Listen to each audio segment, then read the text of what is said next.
Alright, look. I'm not gonna start off this review all negative and spiteful towards people who were, kind of pushing back on me in various places online after I posted my impressions of the first one. You know, that's kind of spiteful, you know? You gotta be able to take criticism, let people disagree with you, and just kind of roll with it, you know? This is the internet, people are gonna do that, and it would be kind of a low blow for me to kind of, you know, push back on any of that, given the circumstances, you know? It's, you know, it can be kind of childish, you know, to kind of say, I told you so. So, I won't. I'll have this montage of absolutely terrible reviews, hundreds and hundreds of issues, and a small demonstrable clip from one of my favorite YouTubers tell you on my behalf.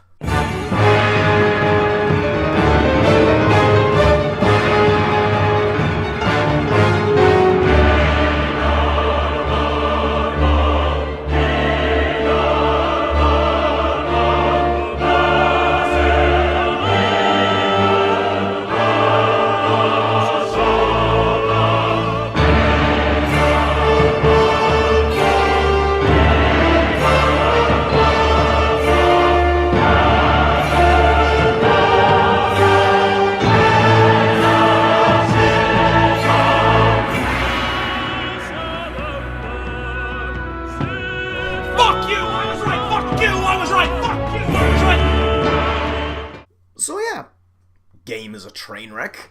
It's, you know, it's not the end of the world. There have been worse things that have happened, but we saw it coming. we saw it coming from a mile away. I thought my footage was a pretty clear demonstration of that, but, you know, people were still in their fucking honeymoon period. I didn't want the game to fail. I don't want Bioware to fail. I especially don't want them to close. I do hope that they recognize that they made a terrible product, though. There's a line, you know? Just because I think you did a shit job doesn't mean that you deserve to lose it. It means that you gotta do better, and if you did this repeatedly, that'd be one thing, but, you know, we'll just say I'm gonna be in, like, a 3 strikes, you're out kind of mood, because, you know, you got Andromeda, you have this, so if Dragon Age 4 ends up being similarly bad, then yeah, I'm done. Fuck it. So let's discuss this in very succinct detail.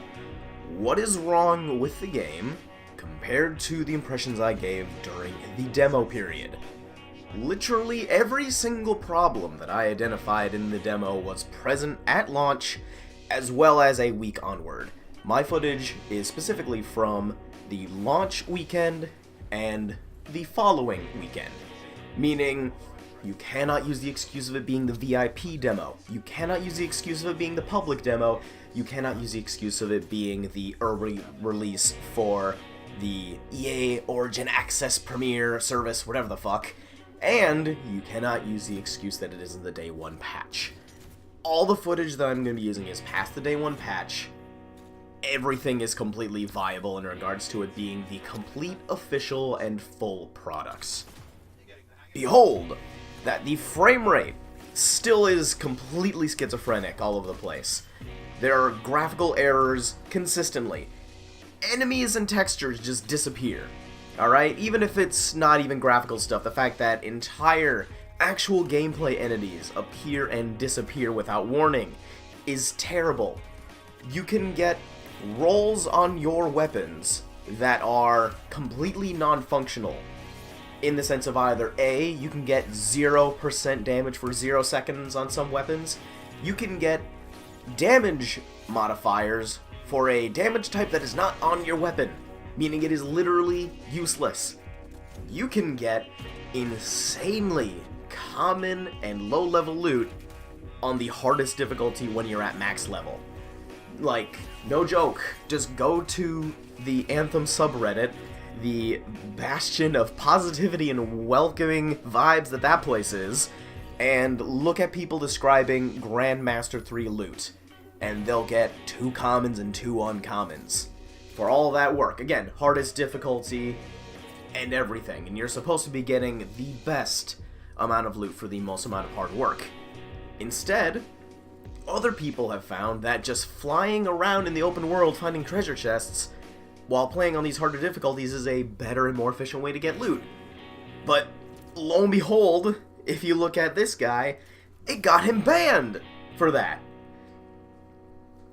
Okay, I'm just going to put an editor's note here. So apparently, according to this guy, EA actually banned him because of his use of a glitch which would repeatedly allow him to use an ultimate in the game, which he only did once and he didn't get any good loot from, but they claimed that he was exploiting the economy. I'm sorry, what fucking economy are we talking about here? There is no trade, and there is no PvP. It is a player versus enemy only game. So, no matter what anyone would be doing to get better loot, I can't give it to anyone else, and I cannot use it on anyone else. It is not an economy. There is no trade. It is literally an influx of items to me. There is no give and take. It is all a take. And the thing is, the things that are there to be taken are garbage anyways. The amount of items when it comes to cosmetics are a fucking joke. Look at this image from a preview of customization stream that they did before the launch of the game. You see at least 7 different options in this particular category. The max that I've seen for any of the classes of javelins in any of the individual items, like the helmet in this case, is 4. And that's including, like, pre-order bonus stuff. So, if you didn't pre-order it, that's 3. 3! And that's not even like a, oh, there's all the stuff that you have to unlock and we haven't done it. No, no, no. That's total for, like, people who've gotten, like, max level and they're, like, level 30 and they've gotten everything. There is none of that. It's so hollow and bare bones. And that's including stuff you can get from the store, mind you. The store is one of the worst microtransaction stores I've ever seen, for 2 reasons. The first being, it's just not very well priced at all, and it's terrible at getting my money. Here's what I mean. Every 3 days, the store changes out its items, and you only have 6 items available for purchase in this store. And the pricing is, for the most part, absurd. We're talking like $8 to get a skin. You know, like a set of, like, items to put as armor on your javelin. But you can't actually buy, specifically $8. The minimum that you would be able to purchase for that is either 2 $5 packs or a $10 pack. So you have to spend $10 minimum for one of these things. Unless you're doing in-game currency. Which, in this case, some of these, for, like, the range of this, it's like 61,000 coins. Mind you, most missions don't give you that many unless it's story missions.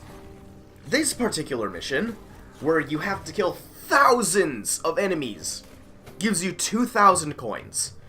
And one of these skins is 61,000 coins to purchase. What the fuck is this pacing? And the reason why I say it's bad is because, you know what would have been great for a methodology to give me a reason to spend all my money on this? It would have been letting all of the items available for purchase be on the store all at once, and then if you have new ones that are coming out, add them over time. I say this because after the 3-day period, you are unable to purchase ones that they have removed. Like, there are ones that are on there that you just can't buy right now, and you have to wait for them to come back into rotation. And I'm like, that's insanely dumb, especially because one time, during the previous weekend when I was looking at this, there was a special, like, Sentinel Storm suit that I could have bought. It was 61,000 coins, I only had 50,000, and I wasn't giving this game any more of my money. So, I went to go do something else. I have work, I have a life, there are other stuff I had to do, so I come back into the store reset. Now it's filled entirely with emotes and textures. Because you can, like, change the textures and things, like, oh, now it's cloth, now it's bumpy steel. Like, you can change that. So, not the stuff that actually matters the most cosmetically, you know, like actually different character model stuff. No. Just textures. And then I had to wait for 3 days for a new one to show up, and Well, by that time I was done getting footage, and I wanted to drop this game like a sack of bricks anyway. It's not all bad. Can I be clear? I am not entirely fond of this cynical tone that I have taken with this game. It's not great. I'd love to love this game. You know, it's super cool. I mean, I don't know if you remember our E3 footage from years ago when we were talking about it. I was very excited for this game. Alright? I was like, this is going to be great. It's going to have really fun gameplay and really good story because Bioware is fucking great. So, if anything, that's the main sort of frustration here, is I am not inherently saying that this game is bad in the sense of it has no qualities or that everything is of, bad taste. It's more a matter of what we were told we were going to get compared to what we got is completely in two separate fucking playing fields. It's not even in the same ballpark. I'm not gonna get too much more into this, but everything this game could have had going for it is lackluster. The only thing that's really fun is small amounts of combat. Like when you first start and you actually start getting some powers you like, shit feels good. Doing combos is good, but everything is broken. Most enemies take way too long to kill. It doesn't feel satisfying. A lot of things can just kill you in one hit. The hitboxes are so terrible that you don't even know what hit you half the time, or things that clearly shouldn't have hit you anyways. So, what you're left with is confusing, unsatisfying combat when you get to play because the servers are also just committing seppuku as we speak. I mean, listen to this. There are reports that Anthem is bricking PlayStation 4s, and that these kind of crashes have also occurred in smaller doses on Xbox One and also smaller doses on PC. You can't necessarily brick a PC, but you know what I mean, just hard crashes. And it's to the point where, reportedly, Sony, with its very, very stringent refund policy, is actually offering refunds. Usually, the only way for you to get a refund on a digital product is if it's within 14 days of the initial purchase and you haven't downloaded it. Like, not even not played it. Like, if you download it and you haven't touched it and you just want to give it back, it's like, no. That doesn't count. So, the only qualification for them to do this is if the product is considered quote-unquote faulty. Alright? This isn't just a product that, oh, we're mildly disappointed in, or, oh man, we set our expectations so high, so lofty, we can never meet it. No. This is faulty. A faulty Bioware product, a faulty EA game. Alright? I didn't set these expectations for Anthem. Anthem set these expectations for Anthem. If you listen to any of the interviews and developer talk and trailer, a lot of features that were present in the trailer are absolutely missing. And I don't just mean like, oh, there's a slight visual downgrade, like the Strider that's moving in the hub world. That's not a feature, that's just like some visual flair. I don't give a shit about that as much, because it's like, you know what, I get it. I get not everything can be 100% like your tech demo, but some things are just completely fucking gone. When you're playing the E3 2017 version of the game, you get loot, it spins the wheel, and it tells you what random loot you just got after you picked it up, and you can immediately equip it. That's it. In this game, you get the loot, you don't know what it is, you just know what the rarity of the loot that you have happens to be, then you have to leave the open world, go through a loading screen to go through the results screen, and then it shows you everything that you have, and then you have to go to the forge, which is another loading screen, to actually equip it. And did I mention that there's not a stat screen in this game? You can look at individual stats of individual things and compare and contrast them, but there's not like an actual overarching stat screen for your character. It's just not present. Among other things, just things I shouldn't have to criticize being missing, there is not a waypoint system on the map. Like, it's an open world game, I cannot actually mark anywhere on the map. I can't put custom waypoints, I can't mark anywhere else from that. It's just not present. I don't know how the fuck that could possibly be a thing that's missing. I just... How do you fuck that up? And again, there's not even, like, say... And not that it's necessary in every game, but there's not like a ping system or a way for you to reliably communicate to your squad what you're doing. I say that because this game doesn't really play as if teamwork is important, and that's like the tagline. Strong alone, stronger together. But I don't really feel stronger with other people. I just feel like they're all killing people completely independent of me, because unless you're in a build that is specifically used to either set up combos or detonate combos for other people, they don't know that. Like, there's no way to effectively communicate that unless everybody has a mic, and I've only had one experience with somebody using a mic. My experience with that was us playing through a mission, all of us completely silent, and at the end of the mission, after none of us had died and then we had no hiccups, one guy, right before we get to the final boss of this particular stronghold, says, "You're all retarded," and then disconnects. That is a very good summation about my experiences with Anthem. These problems aren't inherently in the idea of things that are buggy, because that's the thing I know people will say in response. It's like, you're just criticizing things that are not working as intended. Why don't you look at what they tried to do and see how it is? Well, here's what they tried to do. They tried to make a good, interesting story I can be invested in, and they fucked up. They specifically said in the promotional material that your choices matter and they will have impact. In the safety of Fort Tarsis is where my story begins. This is your chance to develop a richly personal narrative where your choices have consequences. In this bustling trader town, you'll develop bonds with your pit crew who can help you prepare for future battles. They're the people in the world who have your back. And as your relationships develop, you'll learn about their pasts and the future they hope to see.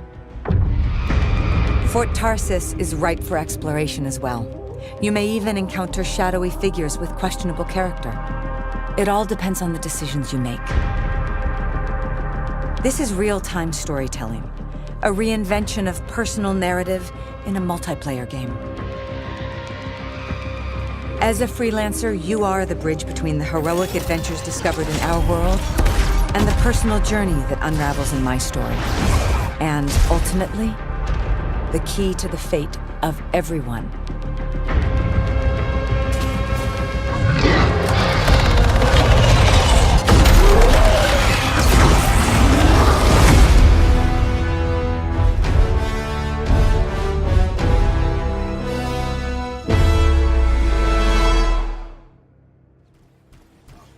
No, they do not. You are given 2 dialogue options at most in any situation, and none of them have any impact on the story.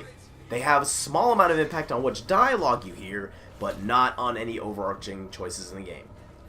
Every single action happens in the exact same way, you end up in the exact same place at the end. None of your choices in regards to who you play as or what you do matter at all. It is a blatant lie.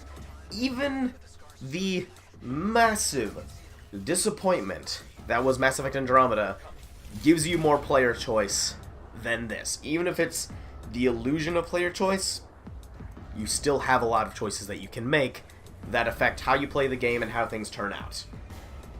Keeping that in mind, I have no idea what they went for with this.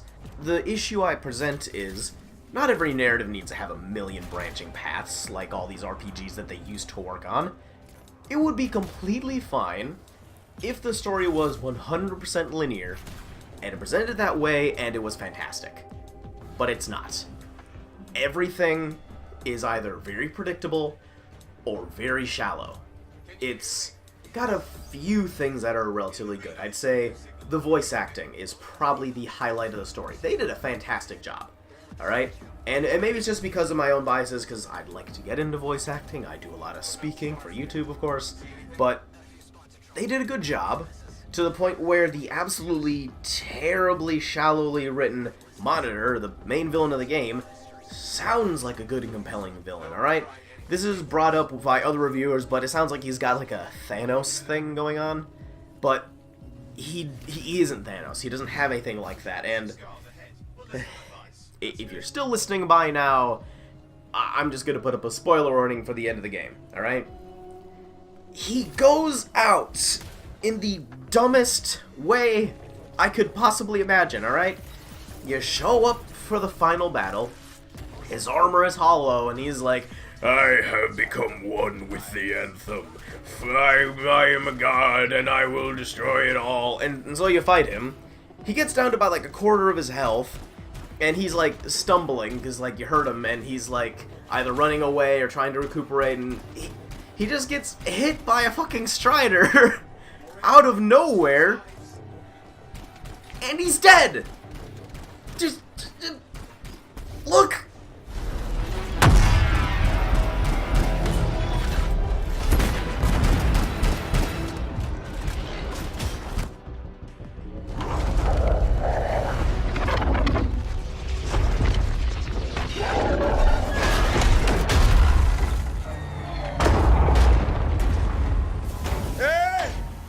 Give us a hand! Alex, Faye! Oh, what are you doing here?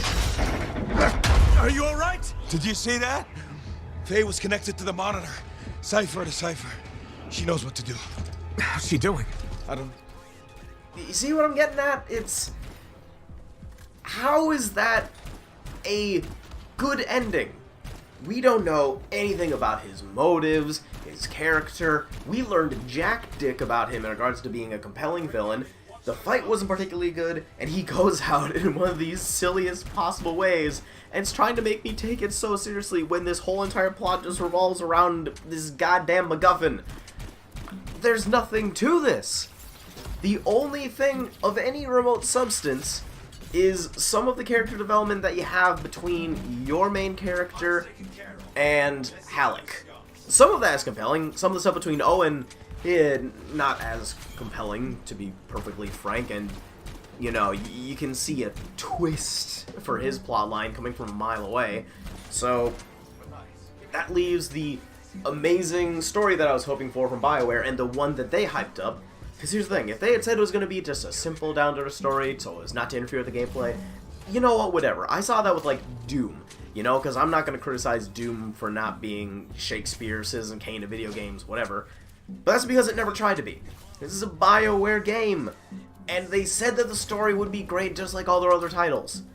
That's on them, not on me. It's an unrealistic expectation to ask people to stick to their word. Ugh.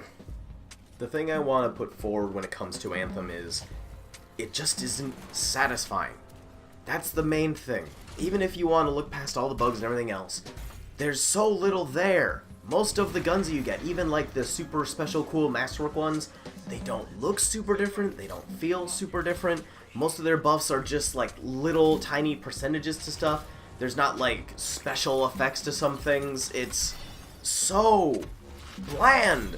Like, when you get a new special ability, most of these things just barely do anything. I wanted them to have, you know, different stuff. Look at what you have with, like, say, if I'm going to compare it, stuff with Warframe or stuff with Diablo. When you get new shit, it is fantastic, you know?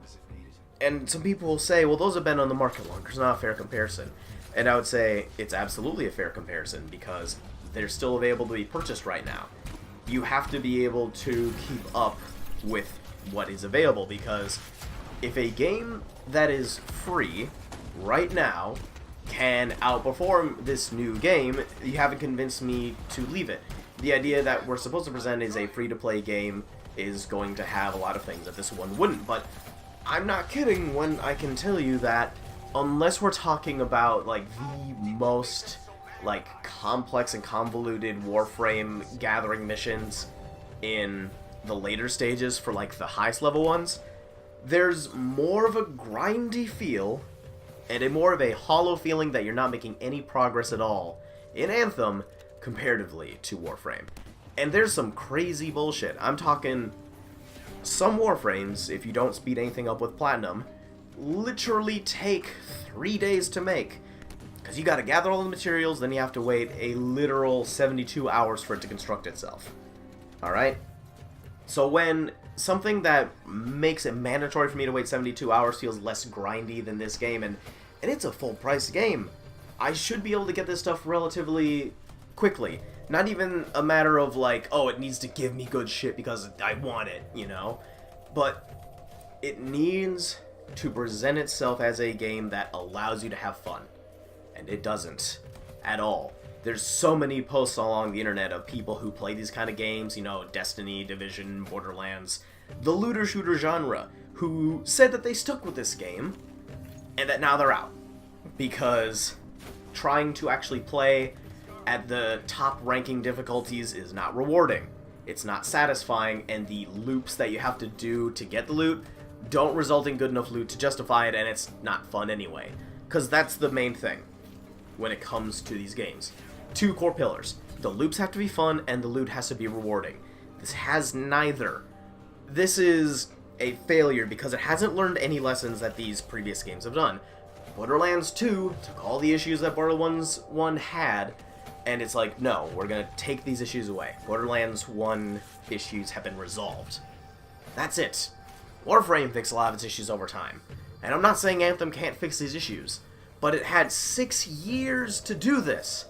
They could have done a private beta with all these people who are into this genre and then fixed it without getting word out to the public. You could have waited an additional year to get all this shit fixed, and we wouldn't be shitting on you for it. That's the main thing. And here's the other thing. I don't want Bioware to close. But it might. We've seen them close several studios. You ever heard of Pandemic? You ever heard of Visceral? Look at what these companies have done. They did poor game sales, and then they were closed. Even mid-project, they were closed. This game has, so far, for physical sales in the UK, compared to Mass Effect Andromeda, half of those sales. And that one had half of its sales of Mass Effect 3. And oh my god, they dissolved the studio and they canceled all the DLC projects. So considering that this one seems to be a much bigger project with much more backing, and it's doing worse, and of note is that it's down 71% since last week, what the fuck are the odds that they're gonna keep this open? The best case scenario that I've seen is that they're gonna make it a skeleton crew on this and bring the rest of them over to work on Dragon Age 4, because guess what? That one also has elements of games as a service. I can't believe the state of this fucking company, man. Do you want to know the mission that broke me with this game? It's one that you've probably heard a million people talk about, but I'm just going to touch on it. It's the tombs, the trials that they have you do in free play. Not only did they have to patch in that you start working at these from the start, whereas in the actual regular version of the game, they only started tracking your progress once you found the tombs, but it requires you to do a dozen completely menial tasks that aren't story related and aren't particularly fun to do, and some of them are just downright crazy to ask of given the circumstances, alright? Do 5 world events and kill 100 enemies and do these strongholds and do all these things. There's just a ton of things.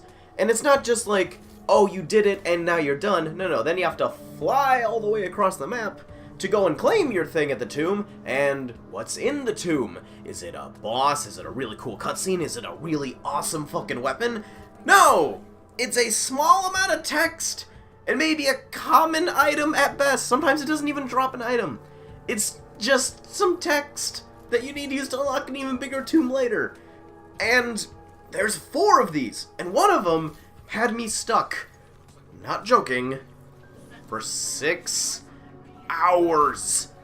It's specifically, repair 3 javelins. In the time that I was playing, I was flying around doing quick play and doing stronghold and doing missions, anything I could, and on the difficulties I was playing on, it was not common enough for people to actually die. Like, it's a weird issue when your teammates are so good that they're not gonna die. So hours and hours and no one was dying. One time, someone did die, and then someone else went and repaired them first. I tried going on my mic and talking to people, like literally flying around the open world and saying, hey, please let me repair your mech. And they either weren't listening, didn't have their audio turned on, or didn't care. And eventually I was forced to go on to Reddit and find someone to assist me with this, and they asked to be unnamed because I told them this would be this, so none of this footage actually features them. But thank you, random anonymous person on Reddit, for helping me with this, because until I literally had to ask a random person on the internet to help me with this, I couldn't get past.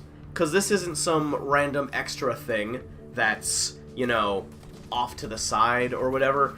This is literally, you have to do this to continue the story. And this isn't, like, post-game. It's in the middle of the story. And it's nuts, because I was told you can do this with NPCs. But when I tried to walk around looking for NPCs to get killed by the enemies, most of them did not do enough consistent damage to actually wound them or put them in a repair state. I literally stood around where an entire mob of enemies just spawned, including one of those big mini-boss shield guys, and I'm like, okay, I'm just gonna hover around and wait, and I'm not gonna attack them, I'm just gonna let them kill my dudes, and then I'll repair them, and then we'll be fine. And then I watched over the next 20 minutes as the NPCs slowly but surely killed all the enemies. And none of them needed to be repaired. And it was the most soul-crushing thing. It's bad game design. It's literally just a fuck ton of padding with nothing substantial as a reward for it. I shouldn't have to leave the confines of the game in order to be able to succeed at this part of the game, unless it's literally an ARG sort of component. And it's not. Imagine if this was something where it's like a single player thing. Like, I shouldn't have to rely on other people to be able to do these things, right? What if the servers are down? What if, I don't know, people don't want to play with me? Or what if years later, you know? Look at games from, like, 10 years ago. Their servers just get shut down. You can't do it anymore. Some things just become literally impossible. It's not good to design your game around requiring, active server, especially if you don't allow private servers. Am I crazy for not wanting a game to require 6 hours of me randomly waiting for people to die?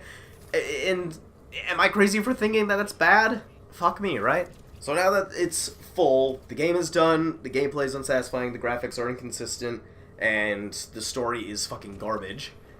What am I gonna rate it? I'd give it a 2. And that's really, really harsh, but it's not because of what it is as much as what it was supposed to be.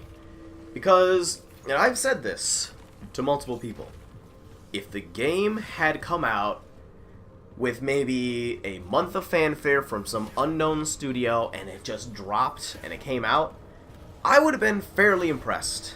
Alright? I would have been like, wow, this is a really interesting world with really interesting lore. And this is a lot of work for some unknown studio, and I don't really think there's a ton that we can ask more of it, and we'll just have to watch it improve over time. And I say that on the basis of 6 years of hype behind a huge studio generates these absolutely astronomical sort of expectations that they create for themselves. So, learn from, as a perfect example from the same company, Apex Legends. The game works. It had so little fanfare that you could practically argue that it was a stealth release, and lo and behold, many people love it. I really like it. I'm not really into the whole genre of Battle Royale, and I'm not necessarily great at them either, so, don't consider me an expert, but it's a really fun game. Millions of people have played it. Millions of people have said really positive things about it. And all it had to do was not hype itself up for years and deliver a product that does as advertised. It's like, hey, here's a free-to-play Battle Royale. And they're like, okay. And then they did. And it's like, oh, wow, it's so fucking hard to make a game that works. So that's where I'm at. And I'm not going to touch this game again for at least half a year, if not a full year. I had this same mentality when it came to No Man's Sky. I actually had a sort of honeymoon period when it came to No Man's Sky. No joke. I was a fervent defender of the game when it first came out, for about a good, gotta be at least a month, maybe even a month and a half. It took me a while for me to kind of realize that I was completely ignoring issues with the game, like some people do with this game. And what it sort of came down to is, afterwards, I was like, okay, I now realize this game is shit, but they say they're going to keep updating it and fixing it and so on and so forth. So I'll play it once a year and see if it fixes itself, because I already bought it, and I'd like to see a return on my investment. Lo and behold, No Man's Sky next update basically adds most, if not all, the things that the initial features were touted as. There's still work to be done. It's not an amazing game, but it's got the multiplayer now. It's got base building. It's got fast travel. It's got missions and combat and storylines and ARG. It's like, it works. And here's the thing, I didn't have to pay them in microtransactions to keep it going. They just did it. Alright? As much as Sony is being a shitheel these days, the one thing I can compliment them on is that they didn't just drop No Man's Sky. Because you know they could have. You know, they could have just taken the money and run. And everyone would have said that's not surprising, and they would have just been equally as unsatisfied. Like, at that point, they'd already reached the bottom of the barrel, so it's like, what more could they have done? So, the fact that they stuck with it is commendable. And I don't think EA has that kind of patience. They didn't for Visceral. You know, Dead Space 3, poor performance. Battlefield Hardline, poor performance. They canceled them in the middle of a goddamn Star Wars game, alright? Do you know how well Star Wars games sell? That game could have been as shitty, if not worse than this one. And they would have sold gangbusters, alright? And the funniest thing about all this is, again, they set these expectations themselves, and they're going to fail. The current estimated sales that they have projected and want for Anthem, according to EA, is 7 million units sold by the end of March. At the time of recording, it is March 6th. We don't have any solid sales numbers, but again, know that the total sales numbers for Mass Effect Andromeda, total, not like first month, but total, was 7 million, and that was considered a profit, but they had an estimate of 9 million, so they scrapped it. Keeping that in mind, do you think this game that is reviewing worse and selling worse than Mass Effect Andromeda will be able to make an equal amount of sales in a fraction of the time? You are fucking deluded. Now I'm just getting upset. I'm done. That's it. Review's over. I'll be back with a positive review about something, anything. I just want to put this game to bed, man. I just can't keep being negative all the time. I don't want to be negative. This game, you force my hand. So what's next on the docket? Who knows, but we've got a busy month. We've got Devil May Cry coming up. We've got Sekiro coming up. We've got Mortal Kombat coming up. We have Dead or Alive 6 just came out. We may even be doing podcasts in the future. Who knows? But keep your eyes on this channel. If you liked any of this, despite all the vitriol and salt that I've been spewing, please subscribe. Please leave a comment. I'd like to know your thoughts on this. To be frank, I am open to any and all positive and negative comments as long as they're constructive, and instead of calling me a no talent hack YouTuber that no one will remember in 5 years. Because that doesn't really help us to improve on content, it just makes you look like a cunt. So please, feel free to discuss the pros and cons of Anthem. You know what? Maybe we'll do this, as I said before. I'll come back in a year, see how the game is doing, a State of the Anthem Union address, so to speak, and we'll see how it's going. In the meantime, see you in the next video.